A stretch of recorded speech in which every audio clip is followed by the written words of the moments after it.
বঙ্গভবনে শপথ গ্রহণের মধ্যে দিয়ে গঠিত হলো অন্তর্বর্তীকালীন সরকারের উপদেষ্টা পরিষদ। প্রধান উপদেষ্টা হিসেবে দায়িত্ব নিলেন গ্রামীণ ব্যাংকের প্রতিষ্ঠাতা নোবেলজয়ী ডক্টর মোহাম্মদ ইউনূস। 17 জনের উপদেষ্টা পরিষদে আছেন এনজিও কর্মী, আইনবিদ, কূটনীতিক, মুক্তিযোদ্ধা, অর্থনীতিবিদ, চিকিৎসক, সামরিক কর্মকর্তা ও আলেম সমাজের প্রতিনিধি। বাকি দুজন বৈষম্য বিরোধী ছাত্র আন্দোলনের সমন্বয়ক।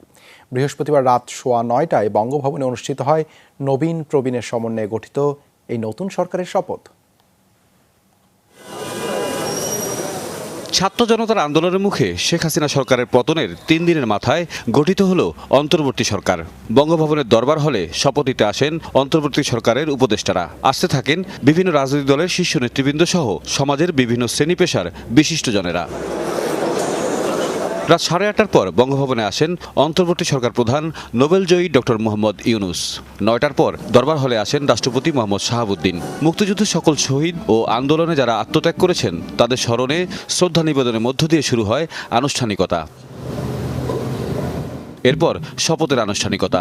প্রথমেই অন্তর্বর্তী সরকারের প্রধান উপদেষ্টা হিসেবে ডক্টর মোহাম্মদ ইউনূসকে শপথ বাক্য পাঠ করান রাষ্ট্রপতি। পাঠ করা হয় গোপনীয়তা শপথ। অন্তর্বর্তীকালীন সরকারের প্রধান উপদেষ্টা পদের কর্তব্য বিশ্বস্ততার সহিত পালন করিব। এরপর উপদেষ্টাদের শপথ পড়ান রাষ্ট্রপতি। 16 উপদেষ্টার মধ্যে 3 জন ঢাকার বাইরে থাকায় শপথ নেন 13 জন। এর মধ্য দিয়ে যাত্রা শুরু হলো নোবেলজয়ী ডক্টর ইউনূসের নেতৃত্বে 17 সদস্যের অন্তর্বর্তী সরকার। অন্তর্বর্তী সরকার প্রধান ডক্টর ইউনূসের উপদেষ্টা পরিষদে যে 13 জন শপথ নিলেন তারা হলেন অধ্যাপক ডক্টর আসিফ নজরুল, মানবাধিকার কর্মী আদিলুর রহমান খান, সাবেক অ্যাটর্নি জেনারেল হাসান আরিফ, সাবেক পররাষ্ট্র সচিব তৌহিদ হোসেন, আইনজীবী এবং পরিবেশ আন্দোলন কর্মী সৈয়দা রিজওয়ানা হাসান, শারমিন মুর্শিদ, বিধান রঞ্জন রায়, আফম খালিদ হাসান, ফরিদা আক্তার, নূরজাহান বেগম, সাবেক নির্বাচন কমিশনার অবসরপ্রাপ্ত brigadier general M Sakhawat Hossain, বৈষম্য বিরোধী ছাত্র আন্দোলনের সমন্বয়ক নাহিদ ইসলাম ও আসিফ মাহমুদ সজীব ভুইয়া,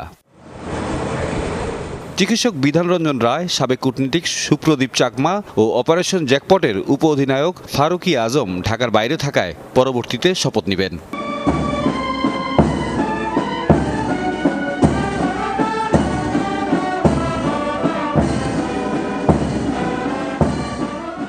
তৌহিদ মিথুন, যমুনা নিউজ, ঢাকা।